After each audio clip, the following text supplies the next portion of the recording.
जय भीम, जय भीम, जय भीम। राम राम करूं। ईमानदारी की बात बताना, आज से पहले मुझे कितने लोगों ने सुना है? टीवी पर, यूट्यूब पर कितने लोगों ने सुना है? अच्छा है 10-5 लोग। बहुत अच्छा संचालन भाई राजेश करदम जी कर रहे हैं। अच्छा, मतलब मैंने तो एक बार राजेश करदम कह दिया, सुनील करदम को तो बुरा लग गया, और अभी यहाँ मंच से भारत को हिंदुस्तान कहा जा रहा था, जब बुरा नहीं लगा किसी को। मैंने सिंगल आदमी को, मंच का ध्यान चाहता हूँ, मैंने सिंगल आदमी का नाम सुनील करदम से राजेश करदम कर दिया तो बुरा लग गया हमारे संचालक साहब को, लेकिन भारत का नाम हिंदुस्तान कहा जा रहा है तो तब किसी को बुरा नहीं लगाना, कोई घर बुरा लगाना है, घर बुरा लगाना। किस मिट्टी के बने लोग हो तुम? बाबा साहब का कवि सम्मेलन करवा रहे हो और भारत को हिंदुस्तान कहने वाले लोगों के लिए ताली बजा रहे हो। आपको मूर्खता में धन्यवाद करता हूँ। एक बार दोनों हाथ खोल करके ताली बजाओ। राहुल नागपाल को सुनना तो राहुल नागपाल का अंदाज में सुनना। देश के 22 राज्यों में 1000 से ज़्यादा प्रोग्राम मैंने बाबा साहब की मूवमेंट के किए। देश के सबसे बड़े पंचायत होकर के कविताएं सुनाई और सिर्फ मूवमेंट पर लिखा। तब पढ़ना चाहता हूँ कि तराने भीम के कई हजार लाया हूँ। जिन लोगों ने अब तक हाथ नहीं खोले हो, तालियां नहीं खोली हो और पर्स नहीं खोले हो, तीनों चीज, हाथ, तालियां, मोबाइल और पर्स, यूट्यूब पर बहुत सुनते हो। 1 करोड़ से ज्यादा लोगों ने सुना यूट्यूब पर, वो अब सुन लेना कि तराने भीम के कई हजार लाया हूँ, सिपाही भीम का कई उपहार लाया हूँ। और मुझे ध्यान से सुनना तुम कासगंज वालों, तुम्हारे शहर में मैं पहली बार आया, तुम्हारे शहर में मैं पहली बार आया हूँ। मेरे ऊपर आरोप लगे राहुल नागपाल ये लिखता है वो लिखता है। मैं सैफई महोत्सव छोड़ करके आया था। सिंगारस का बहुत बड़ा कविता देश के सारे कवियों के साथ में काम किया, लेकिन मैंने जिद की थी कि इस देश के अंदर बहुजन कविताओं का बाजार बनाऊंगा। और आज मुझे गर्व है कि 22 राज्यों में 1000 से ज़्यादा प्रोग्राम करने के बाद देश का सबसे बड़ा और महंगा दलित कवि ये मेरे लिए फख्र की बात है। ये आप लोगों ने दिया है। आयोजक साहब हमारे बीच बैठे कि मुझे मिले थे, सुनील भाई, अनिल भाई, हलचल भाई, जितने लोग यहाँ बैठे हैं, इन लोगों का स्नेह था, इन लोगों की मोहब्बत थी जो मुझे यहाँ तक खींच लाई। मैंने युवाओं को ध्यान में रख करके कविताएं लिखी। एक तो कविता मेरी देशव्यापी बड़ी हिट हुई। एक मेरी कविता थी, शायद आपने सुनी हो, तमन्नाओं में तमन्ना, देश की 9 भाषाओं में गाई गई। मैं बस अपनी आपकी काव्य यात्रा यही से आरम्भ करता हूँ। आप लोगों की ऊर्जा, आप लोगों की मौका देखना चाहते हूँ। आप लोग कितनी देर सुनेंगे? संचालक साहब ने सबको एक कविता का आदेश दिया है। मैं कम से कम आधा घंटा पढ़ूंगा सब, इससे कम में मेरा काम चलता नहीं। हाँ, मेरे नाम रिकॉर्ड है। मैंने 7-7 घंटा कविताएं सुनाई हैं लोगों को, 100 किए हैं मैंने। ये कवि सम्मेलन में कम से कम आधा घंटा, क्योंकि आपने मुझे पेमेंट दी है तो आधा घंटा आप मुझे सुने। 2-3 रचनाएं आपको सुनाता हूँ। मातृशक्तियाँ बहुत अच्छी तादाद में बैठी है और ये 2 बहन मेरी सामने बैठी है, ये मोबाइल में लगी हुई है। आज की रात मुझे सुन लो बस, ठीक है ना? कल आप जिस मर्जी को सुन लेना, भाई समझ के सुन लो, दोस्त समझ के सुन लो, बेटा समझ के, जैसा दिल करे वैसा सुन लो। एक समाज की बहुत बड़ी बीमारी है करवा चौथ। अच्छा मुझे बताएं कौन कौन करवा चौथ पे करते हैं? बताएं जरा। अच्छा, उम्र 55 साल होगी, चाचा को कितना जिंदा रखोगे बताओ? अच्छा, और कोई भी रखी? अच्छा, ये भी तो धीरे धीरे हाथ उठाओ। बहुत अच्छा। अच्छा, मैं आज तक समझ नहीं पाया झोटा के व्रत रहने से, गाय के व्रत रहने से झोटा की उम्र लंबी कैसे हो जाती है? नहीं होती ना, फिर क्यों रखते हो? उस बेचारे को 4 दिन पहले से आप परेशान करना शुरू कर देते हो। पड़ोसन ने नहीं 4000 की साड़ी मंगाई है, मुझे 3000 की तो पक्का दिलवाना। उसकी पढ़नी होती है और घट जाती है, बोले वाह काम कर लेते हैं। मेरी पत्नी ने मुझसे कहा सुनील भाई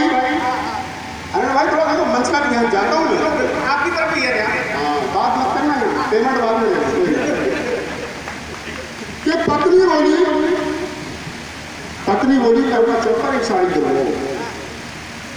पत्नी, मेरी कविता में एक शब्द अगर मनुवादी हो ना तो मुझे बताना कि पत्नी बोली करवा चौथ पर एक साड़ी दिलवाओ, तो हमने कहा करवा चौथ के फायदे बताओ।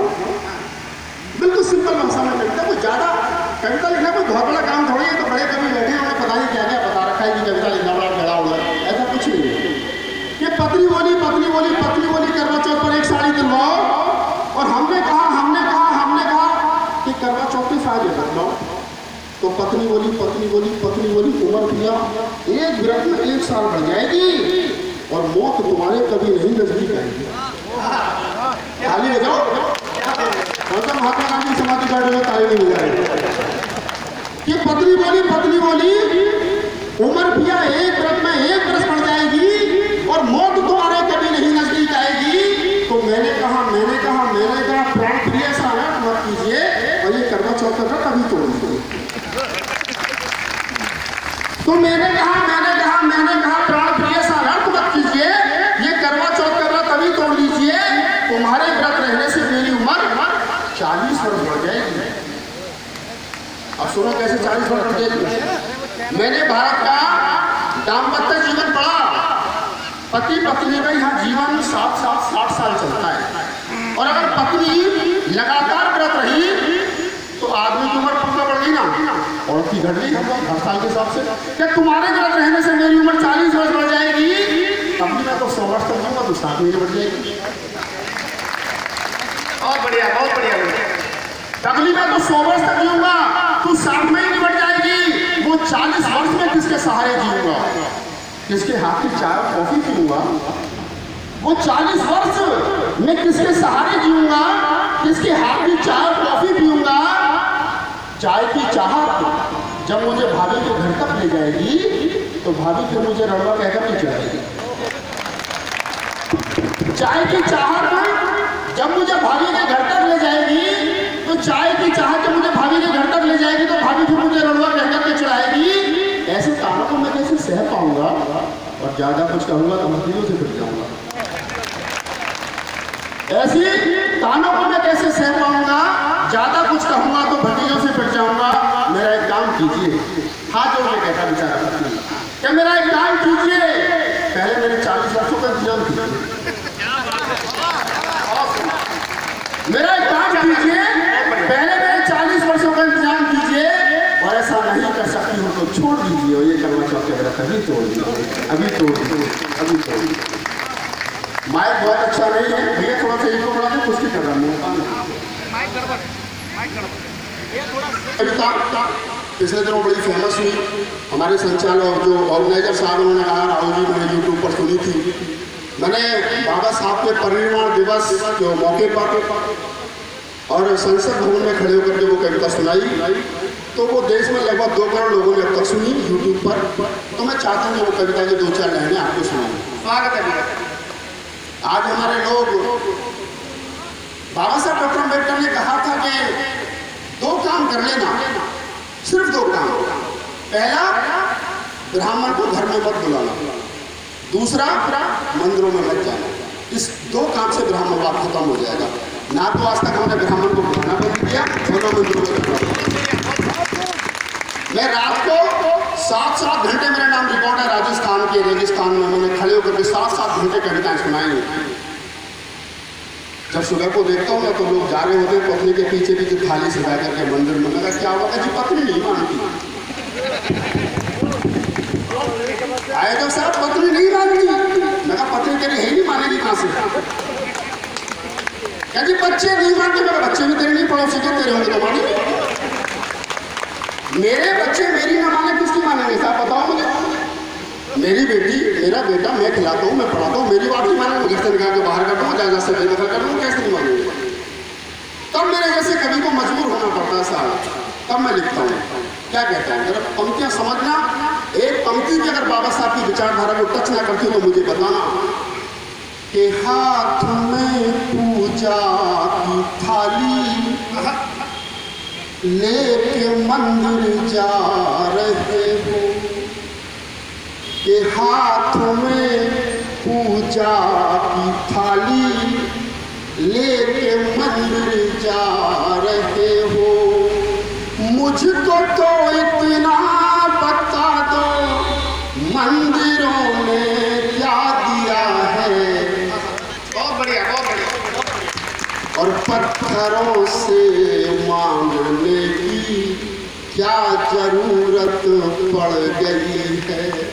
मुझको तो इतना बता दो, इन पत्थरों ने क्या दिया है। हाथ में पूजा की थाली लेके मंदिर जा रहे हो। यहाँ बहुत सारे लोगों ने, धन्यवाद अनिल भाई ने एक बात कही अभी पीछे कि जिन लोगों के हाथ में काले पीले नीले धागे बंधे वो बाबा साहब को नहीं मानते। मैं उससे आगे की बात कहता हूँ कि जिन लोगों के हाथ में काले पीले नीले धागे बंधे वो बंधे क्यों है साहब, ये विचार का विषय है। आपने कैडर सुना होगा बाबा साहब का, जब ब्राह्मण आपके हाथ में लाल धागा बांधता तो एक मंत्र पढ़ता है, ऐत बद्दो बलि राजा दान वेंदो ए बलि एम तुम बदामी माचल माचल माचल, संस्कृत का श्लोक है। इसका हिंदी अनुवाद है कि जिस प्रकार राजा बलि को मैंने ये धागा बांध करके अपना गुलाम बनाया था, ठीक उसी प्रकार तुम मेरे गुलाम हो, हिलो मत हिलो मत हिलो मत। क्या गुलाम हो? हम मूर्ख कहते हैं कि लो पंडित जी बांध दो, 10 रुपये बोलो दक्षिणा से। अरे तुम्हारी मती मारी गई है भाई साहब, बाबा साहब को पढ़ा नहीं पाना, बाबा साहब की 22 मिनट की नहीं पड़ी, तब मेरे जैसे कवि को लिखना पड़ता। और दावे के साथ कहता हूँ, राहुल नागपाल दावे के साथ कहता है कि आज तक इस विषय को किसी ने कविता में छुआने में छूने की कोशिश करता हूँ। आपकी वहां आपकी तालियां मिले कासगंज वालों के हाथ में बांधे कलावा और माथे पर तिलक है। बात को समझना बड़ा मार्मिक बात कर रहा हूँ कि हाथ में बांधे कलावा और माथे पर तिलक है। ये गुलामों की कहानी सी झलक है। ये तुम्हारे बुजुर्गों के खून से रंग करके धागे, ये तुम्हारे बुजुर्गों के खून से रंग करके धागे।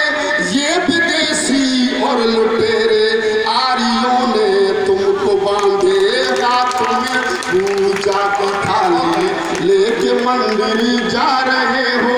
मुझको तो इतना बता दो, मंदिरों ने क्या दिया है और पत्थरों से मांगने की क्या जरूरत पड़ गई है। मुझको तो इतना बता दो, अरे पत्थरों ने क्या दिया है। हाथ में पूजा की थाली लेके मंदिर जा रहे हो, मंदिरों में जा रहे हो। मंच के ध्यान चाहता हूँ साहब, मैं पढ़ता हूँ अखबार में कि दलितों की मंदिर में घुसने पर पिटाई। मैं कहा कम पिटे ज्यादा पिटने चाहिए थे, कम पिटे ज्यादा पिटने चाहिए थे। दूसरे के घर में घुसोगे तो पिटोगे, अपने घर में क्यों नहीं जाते? बुधवार क्यों खाली पड़े बताओ मुझे, बुधवार क्यों खाली पड़े? वहां बैठ करके क्यों ताश खेल रहे हो तुम लोग? कि मंदिरों में जा रहे हो, पिट रहे हो जान के क्यों। धन्यवाद। कि मंदिरों में जा रहे हो, पिट रहे हो जान के क्यों। वो तुम्हें अब पीटते हैं जातियां पहचान कर लूंगा। और मेरा मन ये कह रहा है उनको ये पैगाम दे दूं। मेरा मन ये कह रहा है उनको ये पैगाम दे दूं। पीटने वालों को जाकर मैं कोई इनाम दे दूं। जाके थाली लेके मंदिर जा रहे हो, मुझको तो इतना बता दो, मंदिरों ने क्या दिया है और पत्थरों से मांगने की क्या जरूरत पड़ गई है। मुझको तो इतना बता दो, इन पत्थरों ने क्या दिया है। हाथ में पूजा की थाली लेके मंदिर जा रहे हो। जाना था स्कूल तुमको, बाबा साहब डॉक्टर अम्बेडकर ने कहा कि आप मंदिर मत जाना, आप स्कूल में जाना, डिग्रियां लाना। हम क्या कर रहे हैं कि जाना था स्कूल तुमको, तुम तो मंदिर जा रहे हो। लानी थी डिग्रियां तुमको, तुम तो कावड़ ला रहे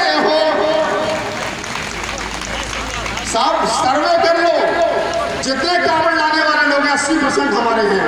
इनको पिटना चाहिए। मैं कहता हूँ सरकार जाति प्रमाण पत्र पूछेगा शेड्यूल कास्ट का, तो खबर लारा से फांसी चढ़ा दी कम से कम बाबा साहब के विचार का कि जाना था स्कूल तुमको, तुम तो मंदिर जा रहे हो, लानी थी डिग्रियां तुमको, तुम तो कावड़ ला रहे हो, बुद्ध को सुनते नहीं हो, भीम को पढ़ते नहीं हो, मैं कहूँ क्या और ज्यादा मेरी भी सुनते नहीं हो।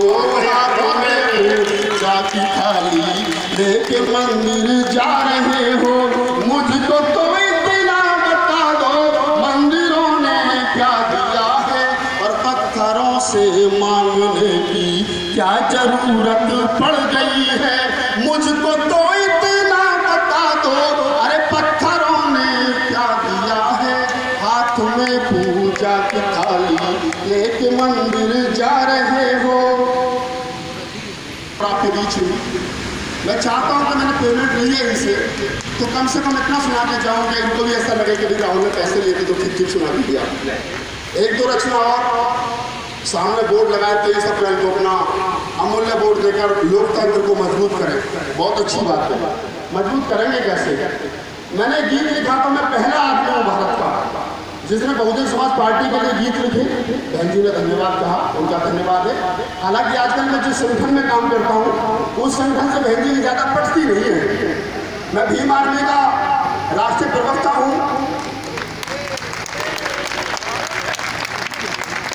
और हम कहते हैं कि बहन जी हमारी और हम बहन जी के। बहन जी कहती कि नहीं तुम हमारे भतीजे नहीं हो। अखिलेश यादव कहते हैं कि मेरी बुआ, कहाँ तू मेरा भतीजा है। चंद्रशेखर कहता है कि मैं तुम्हारा भतीजा बनी, तू मेरा भतीजा नहीं है। मैं सोचता हूँ कि हमारे भतीजे वाली हमारी बुआ वाली स्पेलिंग में कोई मिस्टेक तो नहीं है। हम बुआ ठीक नहीं लिख पा रहे थे, ऐसा नहीं है। हमें पता है वो हमसे प्यार करती है, लेकिन समय का इंतजार कर रही है, हमें मालूम है। मैंने तो आज तक पे कहा, मैं प्रोडक्ट अक्सर टीवी पर होता हूँ, आप लोग देखते हैं एनडीटीवी पर, सब सारे चैनलों पर जाता हूँ डिबेट में। मैं कहता हूँ एक पत्रकार ने मुझसे मुझसे कहा जी वो तो आपको पूछते नहीं, आप क्यों पूछ रहे हैं? वो तो आपको अपना भतीजा मानते नहीं। मेरे परिवार का मामला, बाहर वाले लोगों की एंट्री बंद है। तब पढ़ना चाहता हूँ। लोगों ने कहा कि भीम आर्मी ने क्या किया समाज के, 4 पंक्ति निवेदन करता हूँ, आपकी हवा चाहता हूँ। भीम आर्मी आज गांव देहात में किसी पतली सी मेड़ पर एक 10 साल का लड़का एक टी शर्ट पहन करके जिस पर बाबा साहब छपे हो, गले में नीला गमछा डाल करके निकल जाता, उसे पता नहीं मूवमेंट क्या है, वो जाता है साहब। मैं पूछता हूँ कि ये कौन है, ये किसने कटा किया? तो वो कहता है कि मैं भीम आर्मी का सैनिक हूँ। तब राहुल नागपाल 4 पंक्ति पढ़ने के लिए मजबूर हो जाता है। कहता हूँ कि तुम्हारी चौखटों पे सर, बात सीधी सीधी लग जाए, टक्सी लग जाए तो बताना। आज से पहले 20 साल 30 साल 40 साल पहले मेरा बाप, मेरा दादा, मेरा चाचा, मेरा ताऊ गुजरता था। आज भी राजस्थान में चले जाओ, सामने राजस्थान में बहुत प्रोग्राम किए हैं। आज भी हमारे समाज का आदमी जूते हाथ में लेकर के मनुवादियों के दरवाजे के सामने से गुजरता। आज भी आजाद भारत के 70 साल के बाद में मेरा बाप, मेरा दादा, मेरा परदादा निकलता होगा, लेकिन राहुल नागपाल की फॉर्च्यूनर पर 30 लाख की फॉर्च्यूनर पर जब पीछे लिखा होता है गर्व से कहो जय भीम, और पीछे कोई मनुवादी 1500 रुपए का स्कूटर में आता तो उसका पेट का पानी ले जाता है। ये बाबा साहब ने दिया साहब, ये खुददारी बाबा साहब ने दिया। तब पढ़ता हूँ ये तुम्हारी चौखटों पे सर अब रखते नहीं हैं हम, और मुझे मालूम है साहेब तुम्हें इस बात का है गम। अगली पंक्तियां लगे तो मुझे बताना। और तुम्हारी तोप और बंदूक हमको क्या डराएंगी, तुम्हारे बाप के भी बाप से डरते नहीं हैं हम, तुम्हारे बाप के भी बाप से डरते नहीं हैं हम, तुम्हारी चौखटों पे सर अब रखते नहीं हैं हम। मैं संसद भवन से प्रोग्राम करके निकला, एक बीजेपी के बड़े नेता ने जाओगे। मैं नाम लेता नहीं हूँ सर, लेकिन फिर भी बता देता हूँ, मनोज तिवारी सांसद है, बीजेपी के अध्यक्ष हैं। उन्होंने मुझसे कहा राहुल नागवानी दलित समाज के लोग कब के बहादुर हुए थे। मैंने कहा साहब कब का तो मुझे पता नहीं, कब का तो मुझे पता नहीं, लेकिन मुझे इतना जरूर पता है कि 200 साल पहले भीमापुर गांव में हमने गोला गोला मारे तो कोई दूसरा था नहीं मारे। हम 200 साल भी पहले बहादुर थे, हम सहारनपुर में भी बहादुर थे। मोदी जी ने कहा कि मेरा सीधा 56 इंच का है, मैं दावे के साथ कहता हूँ साहब 500 महारों ने 28,000 केस का भीमापुर गांव में काट दिए थे। कैलकुलेशन करके देखो, सीधा 56 इंच का हमारा है और किसी का नहीं है। सब पढ़ता हूँ आपकी शिद्दत के लिए, आपकी सादत के लिए पढ़ता हूँ, पढ़ता निवेदन करता हूँ। सुने साहब कि हमारे वीरों की गाथा कोरेगांव सुनाता है और हमारे खून के किस्से सहारनपुर बताता है। सहारनपुर में चले जाओ, किसी मनुवादी के पेट में कवच हो जाए ना, अब वो डॉक्टर के पास चला जाए दवाई लेने, क्या डॉक्टर साहब पेट में कवच हो गई, 3 दिन से लौट नहीं आ रही, क्या करूं, तो वो दवाई नहीं देता उसे, वो चंद्रशेखर रावण की फोटो दिखाए तो अपने आप दस्त लग जाते हैं। ये हमने कहा कि हमारे वीरों की गाथा कोरेगांव सुनाता है, हमारे खून के किस्से सहारनपुर बताता है।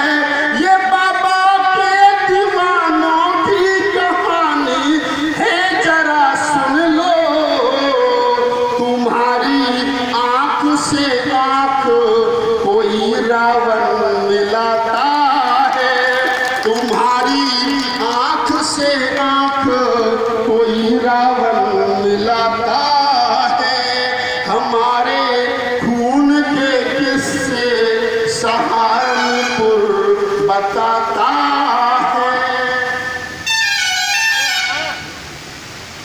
एक छोटी सी रचना संचालक साहब की बेचैनी में समझ रहा हूँ, बहुत सारे लोगों को मौका देना है, अभी 5 लोग रह गए। हाँ मैं समझ रहा हूँ, ये कोई राहुल नागपाल शो नहीं है जो मुझे लगातार सुन गया, वो कभी बुलाना तो मैं लगातार सुनाऊंगा आपको 10 मिनट से, लेकिन लोग बाकी।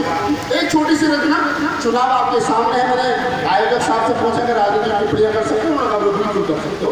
मैंने एक गीत लगा, बहुत फेमस हुआ, बहन जी के कानों तक पहुंचा, उसमें बहन जी ने पूछा कि किसने गाया, तो बहन जी के हमारे बहुत नजदीकी है भीमराव अम्बेडकर साहब, उन्होंने कहा कि राहुल नागपाल जो राष्ट्रीय कवि दलित समाज को उसने गाया, तो उन्होंने कहा बोले उसके लिए शाबाशी भेज देना, तो लिफाफे में शाबाशी आई, तो मैंने लिफाफे में गीत भेजा। सुने साहब कि मिल गए माया, बात अगर सटीक से रह जाए तो बताना, तालियां चाहता हूँ बस इस गीत पे, तो पहले बजा लेता हूँ, तुम्हारी सिस्टम से चल जाएगी थोड़ी। कि मिल गए माया और अखिलेश, मैंने गठबंधन होने से पहले गीत लिख दिया, गठबंधन हुआ बाद में। अब लोग पत्रकार मुझसे पूछते हैं कि कितनी सीट आएंगी गठबंधन की, मैं कहा गलत बात, ये पूछो बीजेपी की कितनी सीट आएंगी। बोले फिर भी बताओ कितनी आएंगी, मैं कहा 80 आएंगी। बोले तो तुम्हें कांग्रेस की जो छोड़ दी है, मैं कहा वो भी तो हमारी है। जब हम उनको 10 साल तक प्रधानमंत्री बना सकते हैं, तो क्या 5 साल वो हमें नहीं बना सकते, नहीं बना सकते।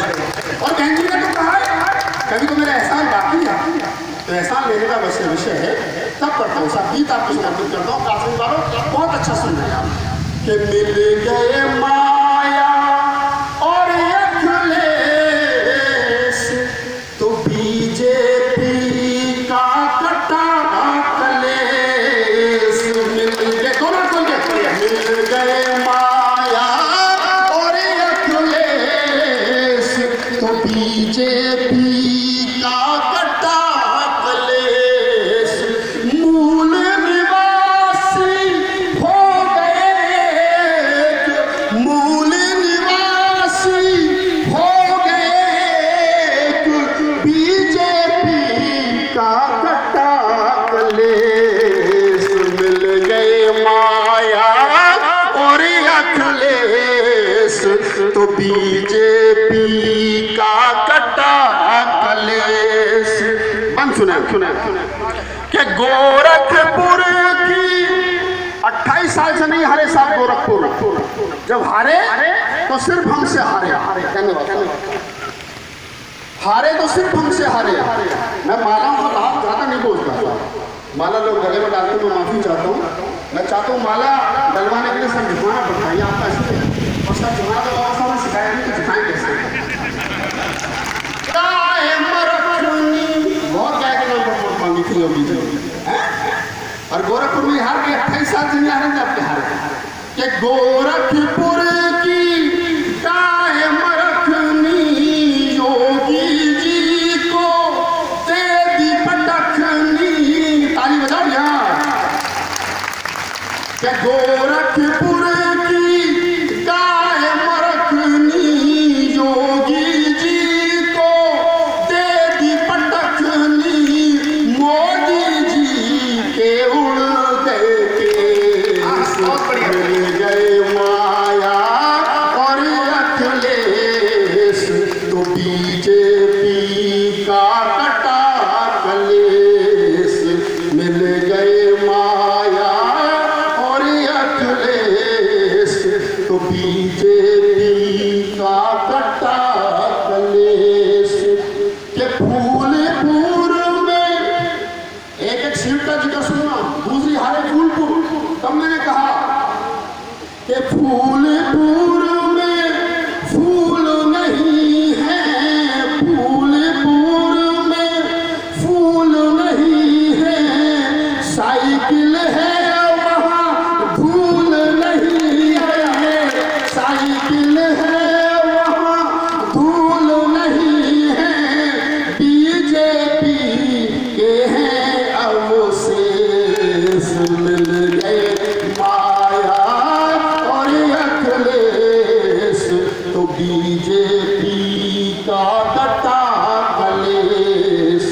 मिल गए माया और अखिलेश, तो बीजेपी का कटा कलेश। तीसरी सीट कौन सी थी? कैराना है। अब कैराना सुनो कि भूल गए देखो कैराना, हार गए देखो कैराना। कोई भूल ना कोई बहाना, कोई भूल ना कोई बहाना। राहुल अब क्या कहना शेष। मिल गए माया और अखिलेश, बीजेपी का कटा कलेश। अंतिम 4 पंक्तियां सौंप रहा हूं आपको। 23 अप्रैल को जब वोट डालने जाना तो इस बात का मेरी याद रखना कि अब 19 की करो तैयारी, अब 23 की करो तैयारी। दलित मुसलमान पिछड़े भारी, दलित मुसलमान पिछड़े भारी। अब हाथी से होगी रेस। मिल गए माया और अखिलेश, तो बीजेपी का कटा। 2 शेर पढ़ के अपना स्थान दूंगा। बहुत मोहब्बत के साथ आपको सुना कासिम वालों। पहली बार आपके यहाँ आया, पूरा देश घूम लिया। बाबा साहब डॉक्टर बी आर अम्बेडकर की 125वीं जयंती पर ऑस्ट्रेलिया में कविता सुनाने का मौका मिला। लेकिन मैं पढ़ता हूँ साहब आपकी हिम्मत और आपकी बात के साथ। मुझसे लोगों ने कहा, मेरी पत्नी ने मुझसे कहा कि आप मुझसे ज़्यादा मोहब्बत करते हो बाबा साहब। ये जवान कुछ बच्चे बैठे पीछे, हालांकि जवान ये कम है, लेकिन मुझे बूढ़े ही जवान लग रहे हैं। तो मेरी पत्नी ने मुझसे पूछा क्या मुझसे ज़्यादा मोहब्बत करते हो ये बाबा साहब से। मैंने एक शेर कहा, मैंने कहा कि तेरे जैसी बहुत मिल जाएंगे। ये शादी से पहले की बात है, शादी बात तो तलाक हो जाता। जब मैं अपनी पत्नी के साथ इस फरमा रहा था शादी से पहले, तो मेरी पत्नी ने जो होने वाली थी उसने मुझसे पूछा क्या मुझसे ज़्यादा मोहब्बत करते हो बाबा साहब से।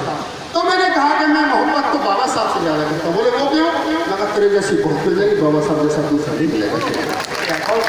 मैं एक शेर कहा, जवान लड़के जितने मैंने यूनिवर्सिटी मैंने कॉलेज में IIT में सुनाया, मैंने कानपुर IIT में सुनाया। मैंने कहा कि जाओ और अपनी अपनी प्रोफाइल पर लिखना, फेसबुक प्रोफाइल पर लिखना और लिखना कि राहुल नागपाल ने कहा है यूं तो तेरे इश्क पर लड़की की आंख में आंख डाल करके लिखना, लड़के की आंख में आंख डाल करके लिखना और लिखना मिशन को और मोहब्बत को यूं तो तेरे इश्क पर जान भी कुर्बान है, यूं तो तेरे इश्क पर जान भी कुर्बान है, मगर भीम तेरे मिशन पर उसका इश्क भी कुर्बान है, उसका इश्क भी कुर्बान है, उसका इश्क भी कुर्बान है।